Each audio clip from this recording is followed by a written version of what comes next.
Hindi bale, Tio. Tutulungan po namin. Isang dayuhang Amerikano nawalan ng lahat sa Cebu at ang kuwento na nag-udyok sa isang pahayagan sa Amerika na magsulat ng papuri sa Pilipinas. Naiisip mo ba ang sarili mo sa isang banyagang bansa, walang ni isang sentimo sa bulsa, walang kakilala at walang ideya kung ano ang susunod na gagawin? Iyan mismo ang kuwento ni Michael, isang turistang Amerikano sa magandang lungsod ng Cebu, ang reyna ng timog ng Pilipinas. Ano ang nangyari sa kanya? At bakit ang kuwentong ito ay nagpakilos sa isang malaking pahayagan sa Amerika upang magsulat ng papuri sa bansang perlas ng silangan? Samahan mo ako sa paglalakbay na ito upang tuklasin ang isang kuwento na puno ng damdamin, kabaitan at mga hindi inaasahang sorpresa. Ngunit alam mo ba na ang Cebu ay tinaguriang ang lungsod na karapat-dapat tirhan sa Pilipinas? Tingnan natin kung ang kuwentong ito ay magugulat sa iyo tulad ng naranasan ni Michael. Si Michael, isang 28 taong gulang na binata mula sa Fornia, ay laging nangangarap na galugarin ang mundo. Bitbit ang kanyang backpack, nakarating na siya sa maraming lugar, mula sa mga tropikal na kagubatan sa Costa Rica hanggang sa mga sinaunang templo sa Japan. Ngunit sa pagkakataong ito, ang destinasyon ni Michael ay ang Pilipinas, isang bansang alam niya lang sa pamamagitan ng mga larawan ng Chocolate Hills sa Bohol, ng mga masisikip na kalye sa Maynila, at ng mga magagandang dalampasigan sa Cebu. Pinili niya ang Cebu bilang unang hihintuan dahil, tulad ng nabasa niya sa internet, mayroon itong perpektong kombinasyon ng kalikasan, kultura, at palakaibigang mga tao. Sa unang araw niya sa Cebu, halos nalula si Michael. Nakatayo siya sa Marcelo Fernan Bridge, pinagmamasdan ang Mactan Strait na kumikinang sa ilalim ng nagniningning na gintong sikat ng araw. Ang maliliit na bangka ay tahimik na dumadaos-dos sa tubig at ang tawanan ng mga lokal ay umaalingaw-ngaw mula sa mga eatery sa tabing dagat. Naisip niya, ito talaga ang paraiso. Nagpasya si Michael na umarkila ng motorsiklo, isang karanasang sinabi ng kanyang mga kaibigan na hindi niya dapat palampasin kapag bumisita sa Pilipinas. Sakay ng pulang motorsiklo, naglibot siya sa mga kalsada na may lilim ng puno ng niyog sa mga dalampasigan ng Mactan, huminto sa Tops Lookout upang hangaan ang tanawin ng lungsod at tinikman ang isang mangkok ng mainit na lansiaw sa isang maliit na kainan sa tabi ng kalsada. Ngunit tulad ng anumang kuwento ng pakikipagsapalaran na may mga pagbabago, ang ikatlong araw ni Michael sa Cebu ay nagpabago sa lahat. Nang umagang iyon, nagising siya sa maliit na silid ng hotel malapit sa dalampasigan. Gaya ng dati, tiningnan niya ang kanyang wallet upang maghanda para sa isang bagong araw ng paggalugad. Ngunit biglang, parang huminto ang tibok ng kanyang puso. Ang wallet, kung saan niya inilagay ang lahat ng kanyang pera, credit card, at maging ang kanyang pasaporte, ay nawawala. Hinalughog ni Michael ang silid, tiningnan ang bawat sulok ng kama, bawat bag, ngunit hindi niya ito mahanap. Sinubukan niyang alalahanin. Kagabi, naglalakad siya sa night market, kumakain ng kwek-kwek, at marahil sa pagkaabala sa pakikipag-usap sa isang grupo ng ibang turista, ang wallet ay nahulog o nanakaw. Nagsimulang lamunin siya ng pakiramdam ng takot. Umupo siya sa kama, hawak ang kanyang ulo. Nasa isang banyagang bansa siya, walang pera, walang identification card, at hindi alam kung saan magsisimula. Sinubukan niyang tawagan ang Embahada ng Amerika sa Maynila, ngunit linggo noon at walang sumasagot. Pakiramdam ni Michael, gumuho ang kanyang mundo. Mayroon lang siyang ilang barya sa bulsa ng kanyang pantalon, sapat para bumili ng isang bote ng tubig, ngunit hindi sapat para bayaran ang hotel o bumili man lang ng disenteng pagkain. Naisip niya kung ito na ba ang katapusan ng kanyang pinapangarap na biyahe.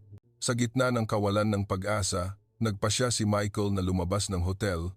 Hindi niya alam kung saan siya pupunta, ngunit hindi siya makaupo lang. Naglakad siya sa tabi ng shoreline ng Lapu-Lapu. Pinagmamasdan ang mga lokal na pamilya na naglalaro, ang mga tindera na may nakangiting mukha. Bagamat mabigat ang kanyang loob, nadama pa rin niya ang sigla ng lungsod na ito. At pagkatapos, may nangyaring hindi inaasahan. Isang babaeng nasa katanghaliang gulang na nagtitinda ng sariwang buko sa tabi ng kalsada, si Aling Nena, ang nakakita sa malungkot na mukha ni Michael. Lumapit siya na may mainit na ngiti at nagtanong sa kanyang paos na Ingles, Okay ka lang?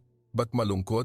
Si Michael, bagamat ayaw niyang makaistorbo, ay napilitang magtapat dahil sa sinseridad sa boses ni Aling Nena. Ikinuwento niya ang kanyang kuwento tungkol sa nawawalang wallet, sa kawalan ng pera at mga papeles. Inaasahan niya ang pakikiramay, ngunit ang sumunod na ginawa ni Aling Nena ay nagpahanga sa kanya. Hindi lang siya inalok ng libreng buko ni Aling Nena, tinawag pa niya ang kanyang anak, isang binatang nagngangalang Marco, upang tumulong. Si Marco, isang freelance tour guide na mahusay mag-Ingles, ay nakinig sa kuwento. Sabi ni Marco kay Michael, "Huwag kang mag-alala, dito sa Cebu, walang magpapalipas gutom sa iyo. Sumama ka sa akin, tutulungan kita." Dinala ni Marco si Michael sa kanilang bahay, isang maliit na bahay na nasa isang tahimik na eskinita. Si Aling Nena, ang ina ni Marco, ay naghanda ng simpleng hapunan ngunit masarap, kanin, daing na isda, pinatuyong isda, sinigang, at adobong kangkong. Si Michael, na hindi kumain mula pa noong umaga, ay naramdaman na ito na ang pinakamasarap na pagkain sa kanyang buhay. Habang kumakain, nagkuwentuhan sina Marco at Aling Nena kay Michael na parang matagal na silang magkaibigan. Tinanong nila siya tungkol sa Amerika, sa kanyang pamilya, at ikinuwento nila sa kanya ang tungkol sa buhay sa Cebu. Naramdaman ni Michael ang init na hindi pa niya nakikita sa anumang bahagi ng mundo, ngunit hindi doon nagtatapos ang kuwento. Nagpasya si Marco na tutulungan niya si Michael na hanapin ang kanyang mga papeles o makipag-ugnayan man lang sa embahada. Dinala ni Marco si Michael sa lokal na himpilan ng pulisya kung saan ang mga opisyal, bagamat abala, ay matiyagang nakinig sa kanyang kuwento. Kinuha nila ang impormasyon, nangakong hahanapin ang wallet at tinuruan din si Michael kung paano mag-apply para sa pansamantalang mga dokumento. Ang pinakanagulat kay Michael ay ang sigasig ng lahat. Wala ni isa sa kanila ang humingi ng bayad o anumang kapalit. Gusto lang nilang tumulong. Habang naghihintay ng impormasyon mula sa pulisya, inalok ni Marco si Michael na manatili muna sa kanilang bahay ng ilang araw. "Mahal ang hotel," sabi ni Marco. "Dito, ikaw ay panauhin ng pamilya ko." Si Michael, bagamat nahihiya, ay hindi makatanggi sa kabaitan na iyon. Nagsimula siyang makadama ng isang bagay na espesyal tungkol sa mga taga Cebu. Hindi lang sila pala kaibigan, kundi handa rin silang magbukas ng kanilang puso sa isang estranghero na tulad niya ng walang anumang hinihinging kapalit. Sa mga sumunod na araw, unti-unting naging bahagi si Michael ng maliit na komunidad na iyon. Dinala siya ni Marco sa iba't ibang sulok ng Cebu, mula sa maliliit na kalsada na puno ng kulay hanggang sa tahimik na mga simbahan. Inanyayahan siya na sumali sa isang birthday party ng isang kapitbahay kung saan nagkantahan at nagbahagi ang lahat ng mga homemade na pansit at spaghetti. Si Michael, bagamat nag-aalala pa rin sa kanyang sitwasyon, ay nagsimulang maramdaman na nakahanap siya ng pangalawang tahanan. Sa mga araw na nanatili siya sa bahay ni Marco, nagsimulang maramdaman ni Michael ang ritmo ng buhay sa Cebu sa paraang hindi maipapaliwanag ng anumang tour guide. Tuwing umaga, nagigising siya sa tunog ng tandang mula sa isang lugar sa baryo na humahalo sa mga sigaw ng mga tindera. Si Aling Nena, ang ina ni Marco, ay laging naghahanda ng almusal para sa buong pamilya. Kadalasan ay isang mainit na mangkok ng sopas o pandesal na may itlog. Si Michael, bagamat nag-aalala pa rin sa kanyang nawawalang wallet, ay hindi mapigilang ngumiti sa pagiging maalalahanin ni Aling Nena. Naisip niya, sa Amerika kaya, may magbubukas ba ng kanilang bahay sa isang estranghero na tulad nito? Si Marco, na may diwa ng isang tunay na tour guide, ay nagpasya na huwag hayaang malugmok si Michael sa kalungkutan. "Hindi ka pwedeng mag-alala lang," sabi niya. "Hayaan mong ipakita ko sa iyo ang tunay na Cebu." Kaya dinala ni Marco si Michael upang tuklasin ang mga sulok ng lungsod na hindi gaanong alam ng mga tao. Pumunta sila sa isang maliit na baryo ng mangingisda malapit sa dagat kung saan ang mga bangka ay sumasayaw sa mga alon. Isang matandang mangingisda, si Mang Kiko, na may suntand na balat at ngiti na kulang sa ilang ngipin, ay inanyayahan si Michael na sumakay sa kanyang bangka. Bagamat medyo nag-aatubili noong una, sinubukan pa rin ni Michael.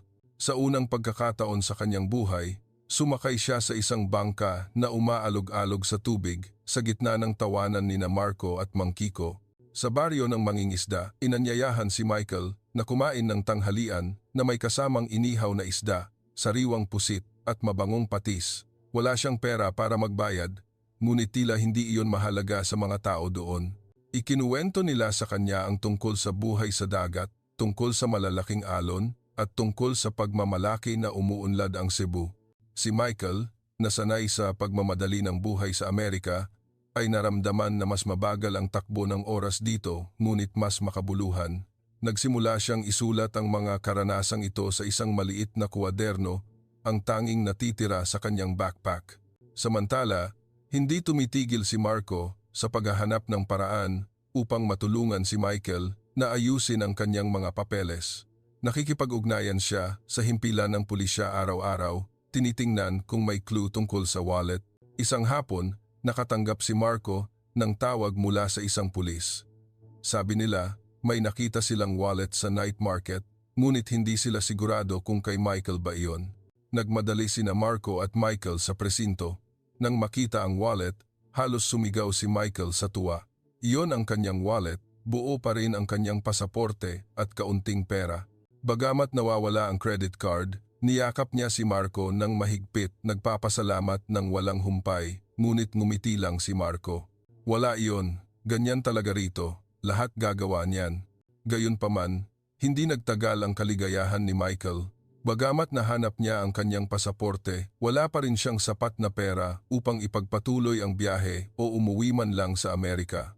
Ang nawawalang credit card ay nangangahulugan na kailangan niyang maghintay na magpadala ang bangko ng bago, isang proseso na maaaring tumagal ng ilang linggo. Naguguluhan si Michael. Ayaw niyang manatili sa bahay ni Marco nang walang maibibigay bilang ganti sa kanilang kabaitan, ngunit nang sabihin niya iyon, winagayway lang ni Aling Nena ang kanyang kamay. Dito ka lang, pag may pera na, saka na nating isipin. Hindi kulang sa lugar ang bahay na ito para sa panauhin. Upang magpasalamat sa pamilya ni Marco, nagpasya si Michael na gumawa ng isang bagay. Wala siyang pera, ngunit mayroon siyang oras at lakas. Isang umaga, nag-alok siyang tulungan si Aling Nena na linisin ang maliit na hardin sa likod ng bahay. Nagbunot siya ng damo, nagdilig ng mga halaman, at natuto pa kung paano magtanim ng ilang gulay mula kay Aling Nena. Si Marco, na nakitang masigla si Michael, ay tinuruan pa siya kung paano gumawa ng tradisyonal na tuyo, daing, isang gawain na nangangailangan ng tiyaga na hindi pa nasubukan ni Michael. Ang mga sandaling iyon, bagamat simple, ay nagparamdam kay Michael na hindi lang siya isang turista kundi bahagi ng pamilya. Ang kwento ni Michael ay nagsimulang kumalat sa baryo. Ang mga kapitbahay ni Marco, na sanay nang makita si Michael, ay nagsimulang mag-imbita sa kanya na sumali sa kanilang mga aktibidad. Isang gabi, inanyayahan siya sa isang kasalan sa malapit. Bagamat hindi niya kilala ang ikakasal, tinanggap pa rin si Michael bilang isang kaibigan. Umupo siya kasama ng mga lokal, tinikman ang lechon, nagkaraoke, at napilitan pa na sumayaw ng isang folk dance na hindi niya alam. Ang tawanan ay umaalingaw-ngaw sa buong bahay, at si Michael, sa unang pagkakataon mula nang mawala ang kanyang wallet, ay naramdaman na naglaho ang lahat ng kanyang alalahanin. Ngunit ang pinaka-espesyal ay nangyari noong isang umaga nang dinala ni Marco si Michael sa isang maliit na coffee shop sa may waterfront ng Mactan. Ang may-ari ng tindahan, isang lalaking nagngangalang Mang Dante, ay nakarinig sa kwento ni Michael mula kay Marco. Lumabas si Mang Dante na nag-aral sa Amerika at naiintindihan niya ang pakiramdam ng pagkaligaw sa isang banyagang lugar. Inalok niya si Michael na magtrabaho ng pansamantala sa kanyang coffee shop para lang kumita ng kaunting pera habang naghihintay ng kanyang bagong bank card.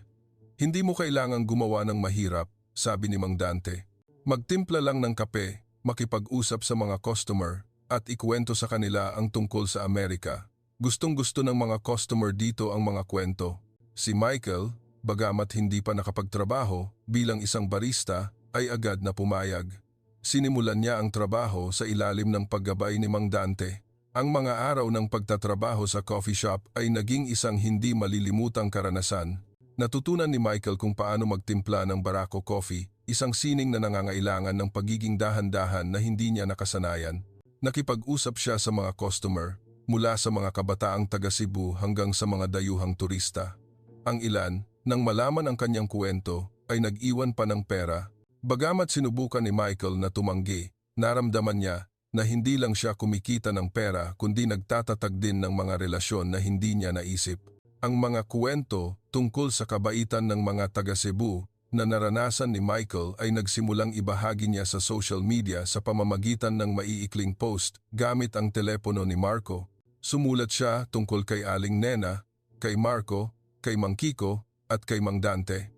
Ang mga post na iyon, bagamat mga taos-pusong emosyon lamang, ay nagsimulang pumukaw ng atensyon.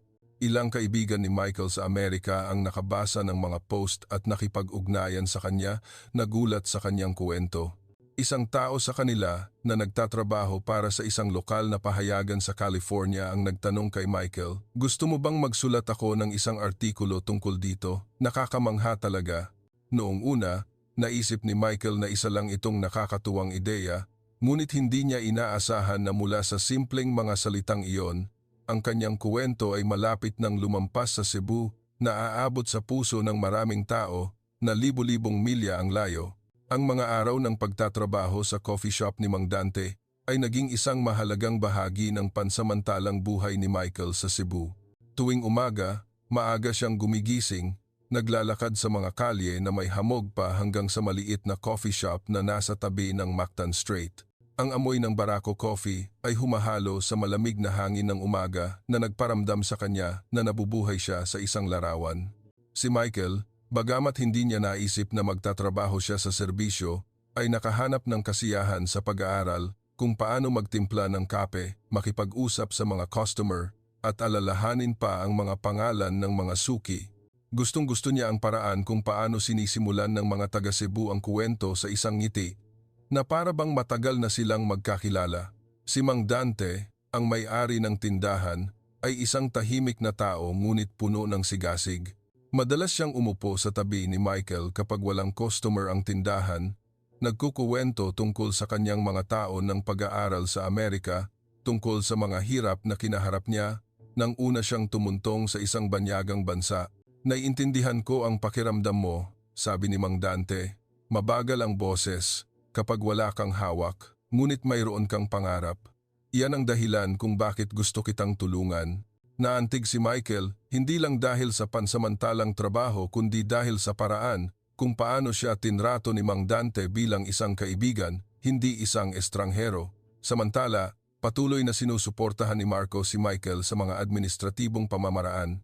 Nakipag-ugnayan siya sa Embahada ng Amerika, tinulungan si Michael na punan ang mga form upang mag-apply muli para sa credit card at gumawa ng pansamantalang mga dokumento. Dinala pa ni Marco si Michael sa post office upang ipadala ang kinakailangang mga dokumento, isang bagay na hindi magagawa ni Michael ng mag-isa dahil sa language barrier. Sa tuwing susubukan ni Michael na magpasalamat, ngumiti lang si Marco. Sa Cebu, normal lang ang magtulungan, isipin mo na lang na nasa bahay ka. Ang mga salitang iyon, bagamat simple, ay nagparamdam kay Michael na hindi na siya isang naliligaw na turista. Ang kwento ni Michael sa coffee shop ay nagsimulang kumalat sa maliit na komunidad sa paligid.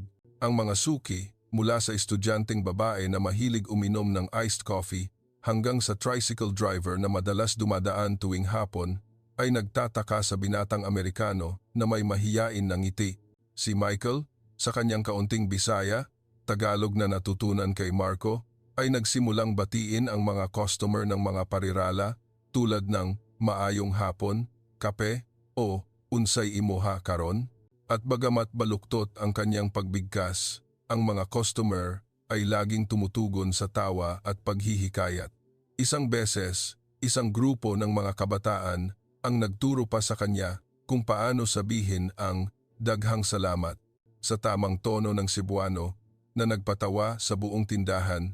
Isang hapon, habang naglilinis si Michael ng lamesa, isang espesyal na customer ang pumasok sa tindahan. Siya ay si Lila, isang lokal na mamamahayag na nagtatrabaho para sa isang travel magazine sa Cebu. Narinig ni Lila ang kuwento ni Michael sa pamamagitan ng isang kaibigan ni Marco at nagpasya na makipagkita sa kanya. Umupo siya, umorder ng isang tasa ng kape at nagsimulang makipag-usap. "Narinig ko na nagkaroon ka ng malaking problema dito, ngunit nanatili ka pa rin at nagtatrabaho sa coffee shop na ito," sabi ni Lila. Nagtataka ang tingin Gusto mo bang ibahagi ang iyong kwento? Sa tingin ko, maraming tao ang gustong makarinig. Si Michael, noong una, ay medyo nahihiya. Hindi siya sanay na maging sentro ng atensyon. Ngunit sa paghihikayat ni Lila at Mang Dante, nagsimula siyang magkuwento. Ikinuwento niya ang tungkol sa araw na nawala ang kanyang wallet, ang paunang kawalan ng pag-asa, at kung paano siya tinulungan ng mga taga Cebu mula kay Aling Nena, Marco, hanggang sa mga estranghero sa baryo ng mangingisda na makaraos sa hirap.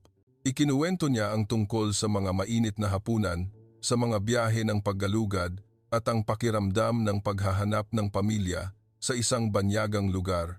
Nakikinig si Lila, nagsusulat, at paminsan-minsan ay ngumingiti habang inilalarawan ni Michael kung paano niya sinubukang magtimpla ng kape nang hindi natatapon ang mainit na tubig. Ang artikulo ni Lila ay inilathala sa isang lokal na travel magazine pagkatapos ng ilang araw. Bagamat isang maliit na artikulo lamang, mabilis itong naibahagi sa social media. Ang mga dayuhang turista na nakabasa ng artikulo ay nagsimulang bumisita sa coffee shop ni Mang Dante, hindi lang para uminom ng kape, kundi para makita si Michael, ang tinawag nilang ang Amerikanong taga Cebu. Ang ilan ay nagdala pa ng maliliit na regalo tulad ng mga pastries o isang baseball cap upang bigyan siya ng lakas. Si Michael, bagamat naghihintay pa rin ng kanyang bagong bank card, ay naramdaman na nabubuhay siya sa isang mahiwagang panaginip. Ngunit ang pinakanakakagulat ay nangyari ng isang kaibigan ni Michael sa Amerika na nagtatrabaho para sa isang pahayagan sa California ang nakabasa ng artikulo ni Lila sa pamamagitan ng isang salin na ibinahagi online. Ang kaibigang ito, si Sarah, ay nakipag-ugnayan kay Michael sa pamamagitan ng messaging app. Ang kuwento mo ay nakakabaliw, isinulat ni Sarah. Gusto kong magsulat ng isang artikulo tungkol sa iyong karanasan sa Pilipinas. Pumapayag ka ba? Si Michael, na nasanay na sa pagbabahagi ng kanyang kuwento, ay agad na pumayag. Ipinadala niya kay Sarah ang kanyang mga tala sa maliit na kuwaderno kasama ang ilang larawan na kuha niya kasama sina Marco at Aling Nena.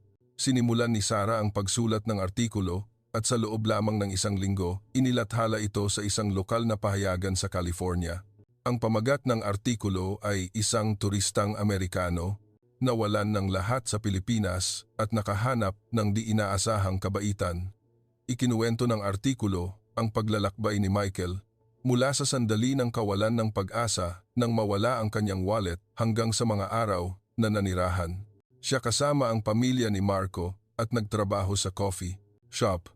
Sumulat si Sarah tungkol sa kung paano nag-abot ng tulong ang mga taga Cebu sa isang estranghero hindi dahil sa anumang benepisyo kundi dahil lang sa dalisay na kabaitan.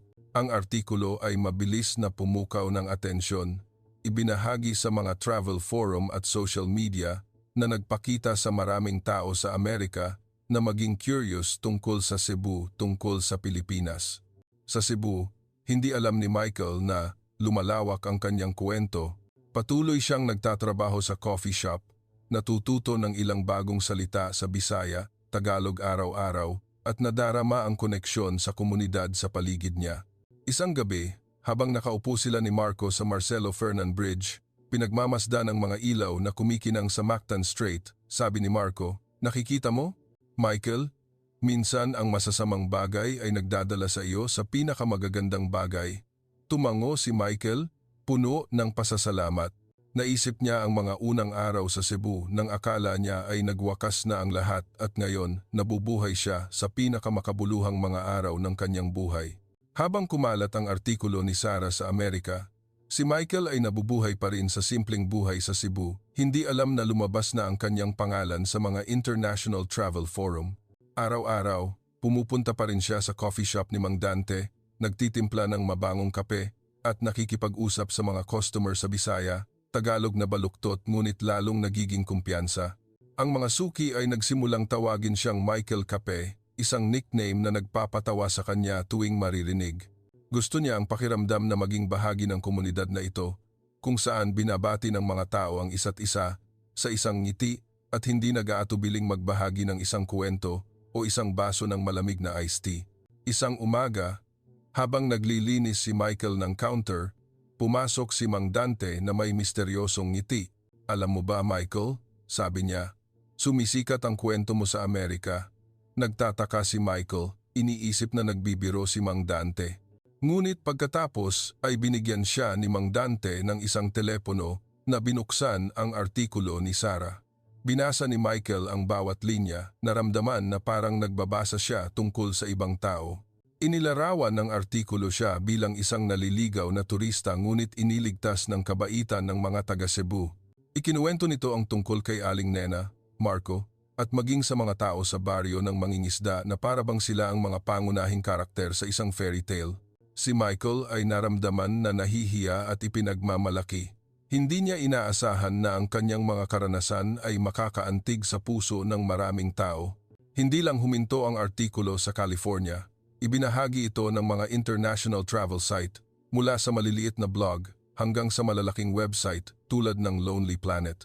Ang ilang tao ay nagsimulang magkomento, tinawag ang Cebu na lungsod ng kabaitan at nagpahayag ng pagnanais na pumunta doon upang maranasan ito. Ang ilang turista ay nakipag-ugnayan pa sa coffee shop ni Mang Dante, nagtatanong tungkol kay Michael at gustong makita siya kapag dumating sila sa Cebu. Ang coffee shop, na dati ay isang maliit na sulok lang sa tabi ng strait, ay biglang naging mas masigla kaysa dati. Si Mang Dante, na may ngiti ng kasiyahan, ay nagsabi kay Michael, "Pinaganda mo ang tindahan ko." Samantala, nakatanggap si Michael ng magandang balita mula sa bangko. Ang kanyang bagong credit card ay ipinadala sa embahada sa Maynila at si Marco, tulad ng dati, ay nag-alok na samahan siya upang kunin ito. Umupa sila ng bus, sinimulan ang paglalakbay sa mga berdeng rice field at mga bundok upang pumunta sa kapital. Sa bus, ikinuwento ni Marco kay Michael ang tungkol sa mga sikat na lugar sa Pilipinas mula sa sinaunang vegan hanggang sa romantikong Baguio. Si Michael, bagamat sanay na sa sigasig ni Marco, ay hindi mapigilang magulat sa paraan kung paano siya laging handang tumulong nang walang inaasahang kapalit. "Bakit mo ginagawa ang lahat ng ito para sa akin?" tanong ni Michael. Nagkibit balikat lang si Marco, "Kasi kaibigan kita. At ang magkaibigan ay dapat magtulungan." Ang biyahe patungong Maynila ay hindi lang para kunin ang card. Ginawa itong isang maliit na pakikipagsapalaran ni Marco. Sa daan, huminto sila sa vegan, kung saan namangha si Michael sa mga kalye na kumikinang sa ilaw ng mga lamppost at ang mga lumang bahay na natatakpan ng lumot. Dinala siya ni Marco sa isang maliit na kainan kung saan tinikman nila ang empanada at longganisa. Si Michael, na unang beses sumubok ng mga pagkaing ito, ay hindi mapigilang purihin ang sarap. Isinulat niya ang lahat sa kanyang kuwaderno, mula sa lasa ng pagkain hanggang sa pakiramdam ng kapayapaan habang nakaupo sa tabi ng vegan river. Naisip niya, kung hindi niya nawala ang kanyang wallet, marahil ay napalampas niya ang lahat ng sandaling ito. Pagdating sa Maynila, nakuha ni Michael ang kanyang bagong credit card sa embahada. Naramdaman niya na may mabigat na dalahin ang nabawas. Sa hawak niyang card, maaari na siyang magbayad ng hotel, bumili ng plane ticket pabalik sa Amerika, o ipagpatuloy ang kanyang paglalakbay. Ngunit nang nakatayo siya sa harap ng embahada, nag-aatubili si Michael. Nakasanayan na niya ang buhay sa Cebu, kasama ang mga umaga ng pagtitimpla ng kape, ang mga gabi ng pakikipag-usap kina Marco at Aling Nena, at ang mga ngiti ng mga lokal. Gusto ba talaga niyang umalis? Pagbalik sa Cebu, nagpasya si Michael na magdaos ng isang maliit na party upang magpasalamat sa mga taong tumulong sa kanya. Ginamit niya ang naipon niyang pera mula sa pagtatrabaho sa coffee shop upang bumili ng mga sangkap at kasama si Aling Nena, naghanda sila ng isang malaking hapunan, pansit, lumpia at malutong na lechon kawali. Inimbitahan ni Marco ang buong baryo, mula kay Mang Kiko, ang mangingisda, hanggang kay Ate Lila, ang journalist na sumulat tungkol kay Michael. Ang party ay ginanap sa backyard ni Aling Nena na may tawanan, kantahan at mga kuwento tungkol sa Cebu na ibinahagi ng lahat. Tumayo si Michael, medyo nahihiya, at nagpasalamat sa lahat sa Bisaya, Tagalog na pinilit niyang matutunan. "Daghang salamat sa inyong tanan, Cebu, ang akong balay, awa on 4. And nagpalakpakan ang buong baryo, at si Aling Nena, na may nagniningning na mga mata, ay niyakap siya na parang isang anak. Ang party na iyon ay hindi lang isang pasasalamat kundi isang sandali kung saan natanto ni Michael na nagbago na siya. Hindi na siya ang binata na gusto lang mag-check-in sa mga destinasyon sa mapa. Natuto siyang pahalagahan ang mga relasyon, ang simpleng mga sandali at ang kabaitan ng mga estranghero. Nagsimula siyang mag-isip na manatili ng mas matagal sa Cebu, hindi lang para ipagpatuloy ang kanyang paglalakbay kundi para gumanti sa komunidad na tumulong sa kanya. Samantala, patuloy na kumalat ang artikulo ni Sarah. Isang TV station sa Amerika ang nakipag-ugnayan sa kanya, nag-aalok na gumawa ng isang maikling documentary tungkol sa kwento ni Michael. Tumawag si Sarah sa kanya, nagtanong kung gusto niyang lumabas sa TV.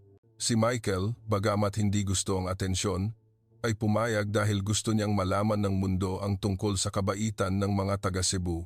Nagpadala siya kay Sarah ng isang maikling video na ni-record gamit ang telepono ni Marco. Sa video, nakatayo siya sa Lapu-Lapu shoreline, nagkukuwento tungkol sa kanyang paglalakbay at nagpapasalamat sa mga taong tumulong sa kanya. Ang video na iyon, nang ipalabas, ay nakaantig sa maraming tao sa Amerika. Ang ilan ay nagsimulang mag-ambag upang magpadala ng mga regalo ng pasasalamat sa pamilya ni Marco at Mang Dante. Ang kwento ni Michael sa Cebu ay lumampas na sa inaasahan niya. Ang maikling video na ipinadala niya kay Sarah na ni-record sa Lapu-Lapu shoreline na may nagniningning na paglubog ng araw sa likuran ay lumabas sa isang TV channel sa Amerika. Sa video, si Michael, na may masayang ngiti, ay nagkukuwento tungkol sa kanyang paglalakbay mula sa isang naliligaw na turista hanggang sa isang taong nakahanap ng pangalawang tahanan sa Pilipinas. Nagsalita siya tungkol kina Aling Nena, Marco, Mang Dante at ang mga taga Cebu na nagbukas ng kanilang puso sa kanya. Dito, natutunan ko na ang kabaitan ay hindi nangangailangan ng dahilan, sabi niya, puno ng damdamin. Ang Cebu ay hindi lang isang destinasyon, kundi isang lugar kung saan nananatili ang puso mo. Ang video na iyon, bagamat ilang minuto lang ang haba, ay nakaantig sa mga manonood sa Amerika at marami ang nagsimulang maghanap ng impormasyon tungkol sa coastal city na ito. Sa Cebu, patuloy na nagtatrabaho si Michael sa coffee shop ni Mang Dante. Mas marami na ang tao sa tindahan ngayon, hindi lang dahil sa artikulo ni Lila at Sarah kundi dahil din sa mga dayuhang turista na dumarating upang makita si Michael Cape. Sila ay nagtataka sa kanya, sa kanyang kwento, at kung paano nakasama ang isang Amerikano sa ritmo ng buhay Pilipino ng ganoon kabilis. Si Michael, bagamat minsan ay nahihiya sa atensyon, ay masayang nakikipag-usap sa kanila. Ikinuwento niya ang tungkol sa kanyang mga unang araw sa Cebu, tungkol sa unang mangkok ng lomi na kinain niya, tungkol sa biyahe sa bangka at kung paano siya tinuruan ni Aling Nena kung paano igisa ang kangkong para maging masarap. Ang mga kwentong iyon, bagamat simple, ay nagpapatawa sa lahat at nagpapamahal sa kanila sa lungsod na ito. Isang hapon, habang nagtitimpla ng kape si Michael, bumalik si Lila, ang lokal na mamamahayag, sa tindahan. Nagdala siya ng isang nakakagulat na balita. Isang international travel organization ang nakabasa ng kanyang artikulo at gustong makipagtulungan kay Michael upang ipromote ang Cebu. Inalok nila siya na maging isang voluntary tourism ambassador. Ibinabahagi ang kanyang kuwento sa pamamagitan ng mga artikulo, video o maging sa isang travel blog. Hindi ka na lang isang turista, Michael, sabi ni Lila. Tinutulungan mo ang buong mundo na malaman ang tungkol sa Cebu. Si Michael, bagamat hindi niya naisip na kukunin niya ang papel na ito, ay naging excited. Mahal niya ang Cebu, at kung may pagkakataon siyang ipalaganap ang kagandahan ng lugar na ito, handa siyang subukan. Nagsimulang magsulat ng blog si Michael sa tulong nina Marco at Lila. Pinangalanan niya ang blog na Naligaw sa Cebu, isang pangalan na nakakatawa at totoo. Sa mga unang post, ikinuwento niya ang tungkol sa maliliit na sulok ng lungsod na mahal niya. Ang kalsada sa baybayin ng Lapu-Lapu tuwing umaga, ang mga street food stall na mabango sa amoy ng BBQ at puso, at maging ang mga ngiti ng mga lokal. Hindi lang siya sumulat tungkol sa magagandang tanawin kundi tungkol din sa mga tao, ang mga taong nagpabago sa kanyang biyahe sa isang hindi malilimutang paglalakbay.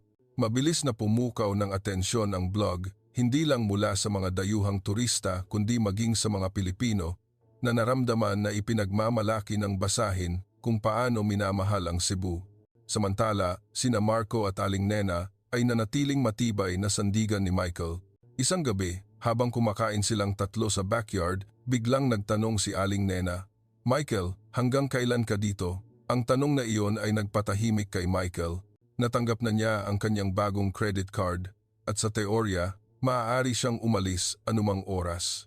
Ngunit tuwing naiisip niya ang pag-alis sa Cebu, nakararamdam siya ng hindi maipaliwanag na kalungkutan. Naging malapit siya sa lugar na ito, sa mga taong ito, at sa buhay na hindi niya naisip na magkakaroon siya.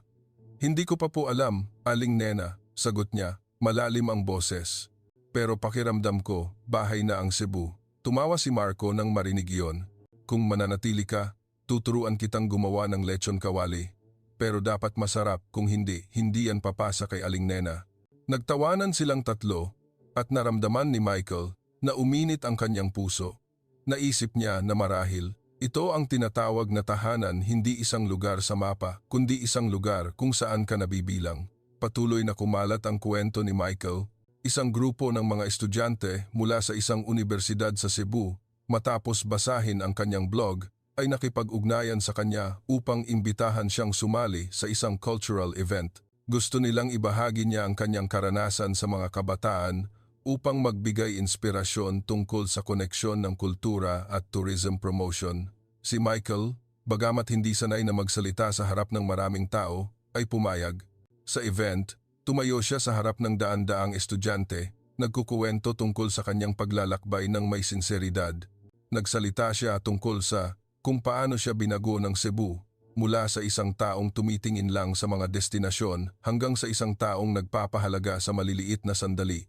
Nang matapos siya, nagpalakpakan ang buong bulwagan at ang ilang estudyante ay tumakbo pa upang magpa-picture sa kanya.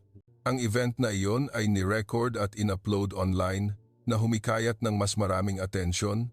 Ang ilang tourism company sa Pilipinas ay nagsimulang makipag-ugnayan kay Michael, nag-aalok na sumali siya sa mga tourism promotion project.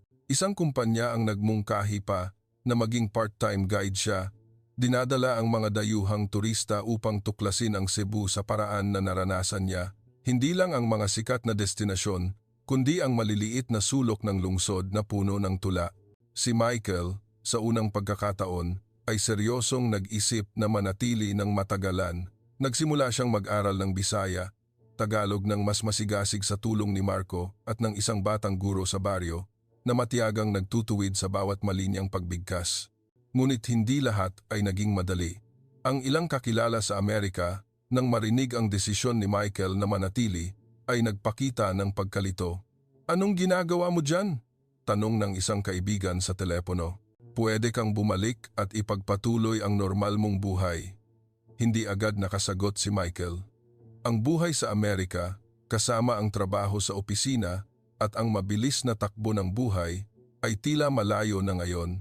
Hindi siya sigurado kung makakabalik pa siya sa buhay na iyon nang hindi namimiss ang mga araw sa Cebu kung saan naramdaman niya na talagang nabubuhay siya. Ang buhay ni Michael sa Cebu ay pumasok na sa isang pamilyar na ritmo. Araw-araw, nagsisimula siya sa pamamagitan ng paglalakad patungo sa coffee shop ni Mang Dante kung saan ang amoy ng kape ay naging isang mahalagang bahagi ng kanyang umaga. Nakasanayan na niya ang pagbati sa mga customers sa simpleng Bisaya, Tagalog na parirala tulad ng maayong adlaw kape at tumatanggap ng mga palakaibigang ngiti. Ang coffee shop ay hindi lang isang lugar ng trabaho, kundi isang lugar kung saan naramdaman ni Michael na nabibilang siya, isang maliit na sulok ng Cebu kung saan maaari siyang makipag-usap, matuto at kumonekta sa mga tao. Ang blog ni Michael na Naligaw sa Cebu ay lalong minamahal. Ginugol niya ang kanyang mga gabi sa pagsusulat. Madalas na nakaupo sa backyard ni Aling Nena sa ilalim ng mainit na dilaw na ilaw. Ang kanyang mga artikulo ay hindi lang tungkol sa magagandang tanawin, kundi tungkol din sa mga kuwento ng tao, tungkol kay Mang Kiko na nagturo sa kanya kung paano sumakay sa bangka, tungkol sa tindera na laging nagbibigay sa kanya ng libreng dagdag na puto, at kung paano naging matalik na kaibigan niya si Marco. Ang mga mambabasa mula sa iba't ibang panig ng mundo, mula sa Australia hanggang sa Canada ay nag-iwan ng mga komento, sinasabing nag-book sila ng mga flight patungong Cebu dahil lang sa kanyang mga isinulat. Binasa ni Michael ang mga komento, naramdaman na nagulat at ipinagmamalaki. Hindi niya inaasahan na ang kanyang kwento ay magkakaroon ng ganoong kalaking impluensya. Isang araw, si Lila, ang lokal na mamamahayag, ay dumating sa coffee shop na may bagong alok. Sabi niya, isang non-government organization sa Cebu ang gustong makipagtulungan kay Michael upang mag-organisa ng isang programa sa komunidad upang tulungan ang mga turistang nakararanas ng hirap tulad ng nangyari sa kanya. Ang ideya ay lumikha ng isang maliit na fund na kontribusyon ng mga lokal na negosyo at turista upang suportahan ang mga nawawalan ng papeles o nahihirapan habang naglalakbay. Ikaw ang inspirasyon para sa ideyang ito, sabi ni Lila. Michael, gusto mo bang sumali? Hindi na nag-isip pa si Michael, agad siyang pumayag. Naramdaman niya na ito ang paraan upang gumanti sa Cebu, gumanti sa mga taong tumulong sa kanya noong panahong kailangan niya. Nagsimulang magtrabaho si Michael kasama ang organization at sina Lila at Marco sa pagpaplano ng programa. Pinangalanan nila itong programang Kapit Bisig, isang pangalan na simple ngunit puno ng kahulugan na sumasagisag sa pagkakaisa at pagtutulungan. Iminungkahi ni Michael na magdaos ng launching event sa Lapu-Lapu Shoreline kung saan siya naglakad-lakad noong mga araw ng kanyang kawalan ng pag-asa. Ang event ay magkakaroon ng musika, street food at isang sharing session kung saan ikukuwento ni Michael ang kanyang kuwento upang humikayat ng suporta. Gusto niyang maunawaan ng mga tao na bagamat minsan ay tila malupit ang mundo, laging may mga kamay na handang umabot upang tumulong. Mabilis na pumukaw ng atensyon ang event ng Kapit Bisig. Ang mga lokal na negosyo, mula sa coffee shop ni Mang Dante hanggang sa maliliit na hotel, ay pumayag na mag-sponsor. Ang mga tao sa baryo ni Aling Nena ay nag-ambag din mula sa paghahanda ng pagkain hanggang sa pagdekorasyon ng stage. Si Michael, sa tulong ni Marco, ang nag-organisa ng lahat.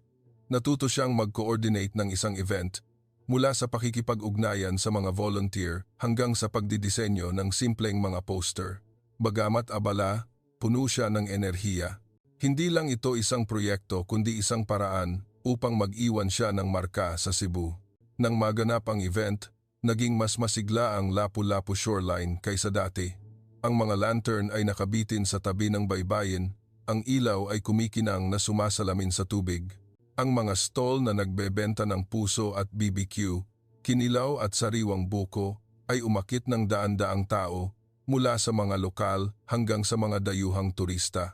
Si Michael, bagamat kinakabahan, ay umakyat sa maliit na stage, humawak sa mic at nagsimulang ikwento ang kanyang kuwento.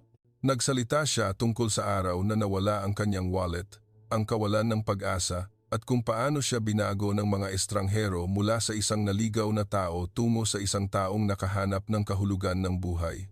Ang Cebu ay hindi lang isang lungsod, sabi niya, nanginginig ang boses sa damdamin, kundi isang lugar na nagturo sa akin na ang kabaitan ay maaaring magpabago ng lahat. Nagpalakpakan ang mga tao at nakita ni Michael si Aling Nena na nakatayo sa harap, pinupunasan ang kanyang luha.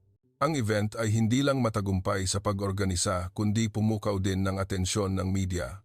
Ang ilang TV channel sa Pilipinas ay nagbalita tungkol sa Kapit Bisig at ang kuwento ni Michael ay muling kumalat. Ang ilang dayuhang turista sa event, matapos marinig ang kanyang pagsasalita, ay nagpasya na mag-ambag sa fund. Isang tao pa ang nagsabi kay Michael, "Pumunta ako sa Cebu dahil sa blog mo at ngayon, gusto kong manatili upang tumulong tulad ng ginawa mo." Ang mga salitang iyon ay nagparamdam kay Michael na sulit ang lahat ng kanyang pagsisikap. Samantala, patuloy na gumawa ng epekto ang artikulo ni Sarah sa Amerika.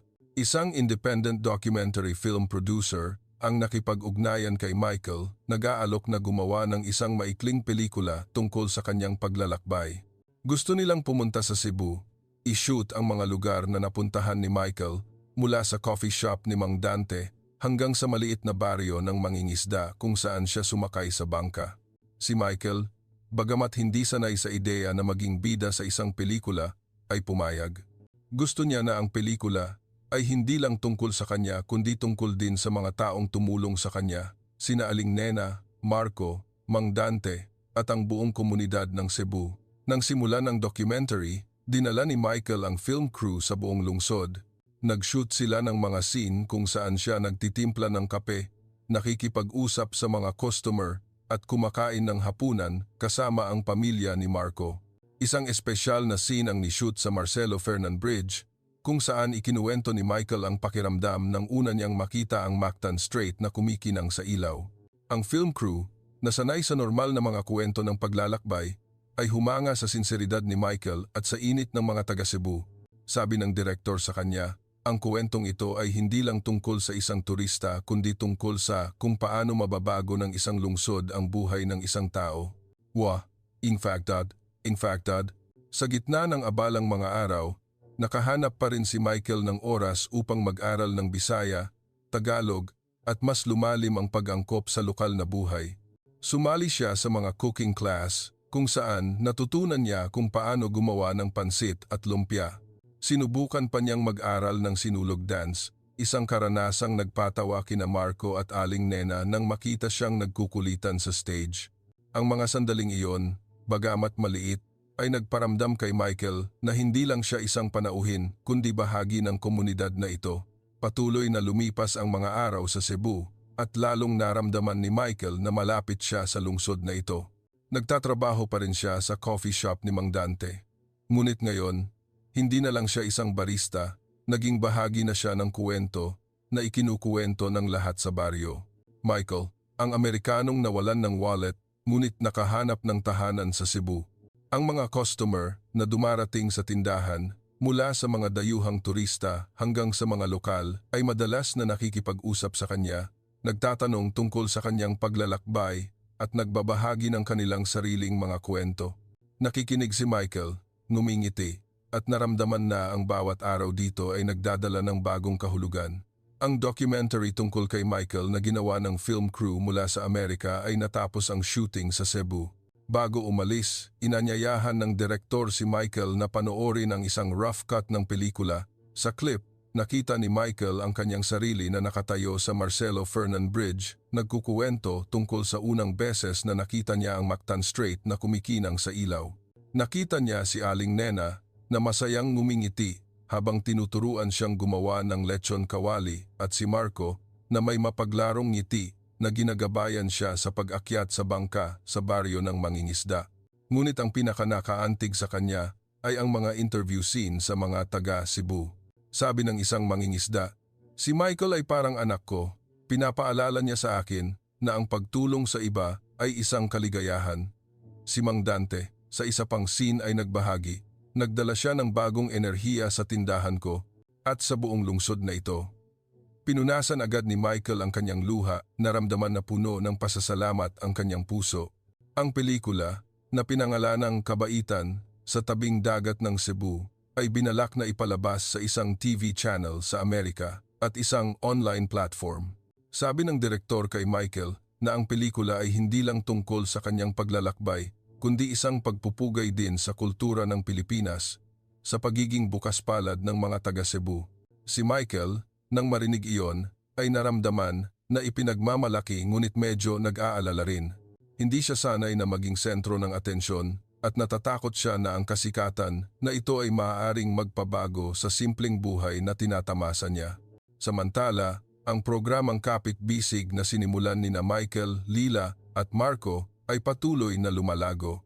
Ang fund para sa mga turistang nahihirapan ay nakatanggap ng maraming kontribusyon mula sa mga lokal na negosyo hanggang sa mga turista na nakabasa ng blog ni Michael. Isang umaga, habang tinitingnan ni Michael ang listahan ng mga kontribusyon, nakatanggap siya ng isang hindi inaasahang email. Isang international tourism organization ang nag-alok na magbigay ng karagdagang funding para sa Kapit Bisig sa kondisyon na pumayag si Michael na maging opisyal na kinatawan ng programa. Gusto nilang pumunta siya sa ibang mga lungsod sa Pilipinas, ibahagi ang kanyang kuwento at hikayatin ang ibang mga komunidad na sundin ang modelo ng Cebu. Si Michael, bagamat excited, ay nalilito. Mahal niya ang Cebu at ang ideya na umalis kahit pansamantala lang ay nagpagulo sa kanya. Ibinahagi ni Michael ang kanyang saloobin kina Marco at Aling Nena sa isang hapunan. "Hindi ko po alam kung tatanggapin ko," sabi niya. Mabigat sa loob ko, ang Cebu ay nagbigay na sa akin ng napakarami at ayaw kong umalis sa lugar na ito. Si Aling Nena, na may malambing na tingin, ay hinawakan ang kanyang kamay. Michael, hindi mo kailangang umalis ng tuluyan, sabi niya. Maaari mong dalhin ang kwento ng Cebu sa lahat ng dako at bumalik. Ang bahay ko ay laging may lugar para sa iyo. Tumango si Marco at nagdagdag, saan ka man pumunta, sasama ako. Sino ang hahayaan na maligaw ka ulit, di ba? Nagtawanan silang tatlo at gumaan ang pakiramdam ni Michael. Nagpasya siyang tanggapin ang alok ngunit may isang kondisyon. Tatawagin niya laging tahanan ng Cebu upang maghanda para sa kanyang bagong papel. Nagsimulang mag-aral si Michael ng mas maraming kultura at kasaysayan ng Pilipinas. Sumali siya sa mas malalim na Tagalog, Bisaya class sa tulong ng batang guro sa baryo. Nagsimula rin siyang magsaliksik tungkol sa ibang mga lungsod tulad ng Iloilo, Davao at Maynila upang maghanda para sa mga paparating na biyahe. Tuwing gabi, nakikipag-upo siya kay Marco, nagpaplano para sa mga event ng kapitbisig sa ibang lugar. Nangarap silang magtayo ng isang support network para sa mga turista sa buong Pilipinas kung saan ang lahat ay makakahanap ng tulong tulad ng naranasan ni Michael. Samantala, patuloy na humihikayat ng mga mambabasa ang blog ni Michael. Nagsimula siyang makatanggap ng mga sulat mula sa mga tao sa buong mundo, nagkukuwento tungkol sa kung paano nagbigay inspirasyon sa kanila ang kanyang kuwento. Isang babae mula sa Germany ang sumulat na nagpasya siyang pumunta sa Cebu upang mag-volunteer matapos basahin ang kanyang blog. Isang lalaki sa Japan ang nagpadala ng pasasalamat, sinasabing ipinaalala sa kanya ng kuwento ni Michael ang halaga ng kabaitan sa buhay. Ang mga sulat na iyon ay nagpaunawa kay Michael na hindi lang siya nagkukuwento tungkol sa kanyang sarili, kundi tungkol din sa isang komunidad, isang lungsod at isang bansa. Isang araw, habang nagtitimpla ng kape si Michael, binigyan siya ni Mang Dante ng isang newspaper na nakaprint mula sa Amerika na dinala ng isang turista. Iyon ay isang bagong artikulo na kasunod ng artikulo ni Sarah na may pamagat na mula sa isang naligaw na turista tungo sa tagapagsalaysay ng Cebu. Ikinuwento ng artikulo ang paglalakbay ni Michael mula nang mawala ang kanyang wallet hanggang sa pagiging ambassador ng kabaitan ng Pilipinas. Pinuri nito ang paraan kung paano niya ginawang pagkakataon ang hirap at kung paano naging simbolo ang Cebu ng pagiging bukas palad at koneksyon. Binasa ni Michael ang artikulo, naramdaman na mabilis ang tibok ng kanyang puso. Hindi niya inaasahan na ang kanyang kwento, na nagsimula sa isang sandali ng kawalan ng pag-asa, ay maaaring kumalat ng ganoon kalayo. Sa gitna ng malalaking pagbabago, nakahanap pa rin si Michael ng kasiyahan sa maliliit na bagay. Nag-aalmusal pa rin siya kasama si Aling Nena, naglalakad pa rin sa Lapu-Lapu shoreline kasama si Marco, at tumatawa pa rin ng malakas kapag sinubukan niyang bigkasin ang mahihirap na salita sa Bisaya, Tagalog. Isang gabi, habang nakaupo sa Marcelo Fernan Bridge, pinagmamasdan ang mga ilaw na kumikinang sa Mactan Strait, sabi ni Michael kay Marco, alam mo ba? Dumating ako rito na ang intensyon ay manatili lang ng ilang araw, ngunit ngayon, hindi ko maiisip ang buhay nang walang Cebu. Diyan taos ko. Ngumiti si Marco, tinapik ang kanyang balikat. Huwag mo nang isipin, dito ka lang at isusulat pa natin ang kuwentong ito. Ang documentary na Kabaitan sa Tabing Dagat ng Cebu ay sa wakas ay ipalalabas. Lumabas ito sa isang TV channel sa Amerika at naipost sa isang online platform na humikayat ng libu-libong views sa loob lamang ng ilang araw. Sa pelikula, lumabas si Michael na may masayang ngiti, nagkukuwento tungkol sa kanyang paglalakbay sa Cebu mula sa mga araw ng kawalan ng pag-asa nang mawala ang kanyang wallet hanggang sa mga mainit na sandali kasama ang pamilya ni Marco at ang lokal na komunidad. Ang mga scene ng Mactan Strait na kumikinang, ang Lapu-Lapu shoreline na nagniningning, at ang mga ngiti ng mga taga Cebu ay hindi lang nakaantig sa mga manonood kundi nagpakita rin ng pagtataka tungkol sa lungsod na ito. Nagtapos ang pelikula sa isang kasabihan ni Michael. Ang Cebu ay nagturo sa akin na minsan, kapag nawalan ka ng lahat, nakikita mo ang pinakamahalagang bagay. Sa Cebu, nag-organisa sina Michael at ang lahat ng isang maliit na movie screening sa coffee shop ni Mang Dante. Sina Aling Nena, Marco, Lila at maging ang mga kapitbahay sa baryo ay naroon. Nang matapos ang pelikula, nagpalakpakan ang buong silid ng malakas. Si Aling Nena, na may nagniningning na mga mata, ay niyakap si Michael at nagsabing, "Pinagmamalaki ako sa iyo." Si Marco, tulad ng dati, ay nagbiro, "Sikat ka na, kailangan ko na sigurong humingi ng autograph." Ngumiti si Michael, ngunit ang kanyang puso ay puno ng pasasalamat. Alam niya na ang pelikula ay hindi lang tungkol sa kanya kundi tungkol din sa lahat ng mga taong tumulong sa kanya na isulat ang kuwentong ito. Ang epekto ng pelikula ay lumampas sa inaasahan. Ang mga tourism company sa Pilipinas ay nagulat ng pagtaas sa bilang ng mga international tourist na pumupunta sa Cebu. Marami sa kanila ang nagsabing pumunta sila dahil sa kuwento ni Michael. Ang blog niyang Naligaw sa Cebu ay patuloy na humihikayat ng mga mambabasa at ang programang Kapit Bisig ay nakatanggap ng mas maraming kontribusyon mula sa iba't ibang panig. Ang ilang international organization ay nakipag-ugnayan pa kay Michael, nag-aalok na ibahagi niya ang modelo ng programa sa ibang mga bansa. Si Michael, bagamat nalula, ay naramdaman na ito ang pagkakataon na ipalaganap ang diwa ng Cebu sa mundo. Sa gitna ng tagumpay na iyon, kailangan ni Michael na harapin ang isang malaking desisyon, manatili o bumalik sa Amerika. Nakatanggap siya ng isang alok sa trabaho mula sa isang tourism company sa Cebu bilang isang guide at kinatawan para sa Kapit Bisig. Ang trabaho na ito ay nagpapahintulot sa kanya na ipagpatuloy ang buhay sa lungsod na mahal niya, gawin ang hilig niya at gumanti sa komunidad na tumulong sa kanya. Ngunit sa Amerika, naghihintay ang kanyang pamilya at mga kaibigan. Tumawag ang isang matalik na kaibigan at nagsabing, "Michael, nagkaroon ka ng kamangha-manghang paglalakbay. Ngunit paano ang trabaho? Paano ang buhay mo rito?" Hindi agad sumagot si Michael. Alam lang niya na tuwing naiisip niya ang pag-alis sa Cebu, kumikirot ang kanyang puso. Isang gabi, umupo si Michael kasama si Marco sa Lapu-Lapu shoreline kung saan nagsimula ang lahat.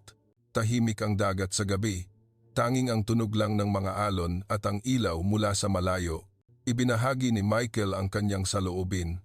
"Hindi ko na alam kung saan ako nabibilang, Marco. Ang Amerika ay tahanan, ngunit ang Cebu ay tahanan din." Si Marco, na may malumanay na boses, ay nagsabi, "Ang tahanan ay hindi lang isang lugar kundi kung saan ka masaya. Maaari kang pumunta kahit saan, ngunit ang Cebu ay laging nandito, naghihintay sa iyo." Ang mga salitang iyon ay tila nagtanggal ng bigat sa puso ni Michael. Napagtanto niya na hindi niya kailangang pumili sa pagitan ng dalawang lugar. Maaari niyang dalhin ang Cebu sa kanyang puso kahit saan siya magpunta. Sa huli, nagpasya si Michael na manatili sa Cebu ng isa pang taon. Tinanggap niya ang trabaho sa tourism company. Dinadala ang mga grupo ng turista upang tuklasin ang lungsod sa kanyang sariling paraan, hindi lang ang mga sikat na destinasyon kundi ang maliliit na eskinita, ang mga street food stall, at ang mga kwento tungkol sa mga tao. Nagpatuloy siyang magsulat ng blog, nag-organisa ng mga event para sa Kapit Bisig, at nag-aral ng Bisaya, Tagalog, upang mas lumalim ang pag-angkop. Nagsimula pa siyang magturo ng volunteer English sa mga bata sa baryo ni Aling Nena bilang paraan ng pagganti sa komunidad. Ang kwento ni Michael ay kumalat sa buong mundo, naging simbolo ng kabaitan at koneksyon sa pagitan ng mga tao. Ang mga artikulo sa Amerika ay patuloy na sumulat tungkol sa kanya. Tinawag siyang ang tagapagsalaysay ng Cebu. Iusdata, ang ilang universidad sa Pilipinas ay nag-imbita sa kanya na magsalita, nagbabahagi, tungkol sa kung paano ang isang personal na karanasan ay maaaring magbigay inspirasyon sa buong komunidad. Si Michael, bagamat nahihiya pa rin sa atensyon, ay naging masaya dahil ang kanyang kuwento ay nakatulong sa maraming tao na makita ang kagandahan ng Pilipinas. Isang taon pagkatapos, nang nakatayo sa Marcelo Fernan Bridge, pinagmamasdan ang Mactan Strait na kumikinang, sumulat si Michael ng huling blog post bago simulan ang isang bagong paglalakbay. Isinulat niya, "Ang Cebu ay nagbigay sa akin ng higit pa sa inaasahan ko. Dumating ako rito na may walang laman na backpack, ngunit umalis na may pusong puno. Salamat sa mga taong nagpabago sa akin mula sa isang estranghero tungo sa isang miyembro ng pamilya. Cebu, babalik ako." Ang artikulo na iyon ay isinalin sa maraming wika na nakaantig sa puso ng libu-libong tao sa buong mundo. Ang kwento ni Michael ay hindi lang tungkol sa isang turista na nawalan ng wallet. Tungkol ito sa kung paano mababago ng kabaitan ng buhay. Ito ay patunay na kahit saan ka man naroroon, anuman ang hirap na kaharapin mo, laging may mga kamay na handang umabot upang tumulong. Mula sa isang sandali ng kawalan ng pag-asa, nakahanap si Michael ng kahulugan, pagkakaibigan at isang bagong tahanan sa Cebu. At ang kwentong iyon, tulad ng mga ilaw sa Mactan Strait, ay patuloy na magliliwanag. Salamat sa inyo sa pagsunod sa emosyonal na paglalakbay ni Michael. Kung gusto ninyo ang kwentong ito, i-click ang subscribe button para hindi ninyo mapalampas ang iba pang magagandang kwento tungkol sa tao, kultura at kabaitan sa buong mundo. Magkita-kita tayong muli sa susunod na mga video.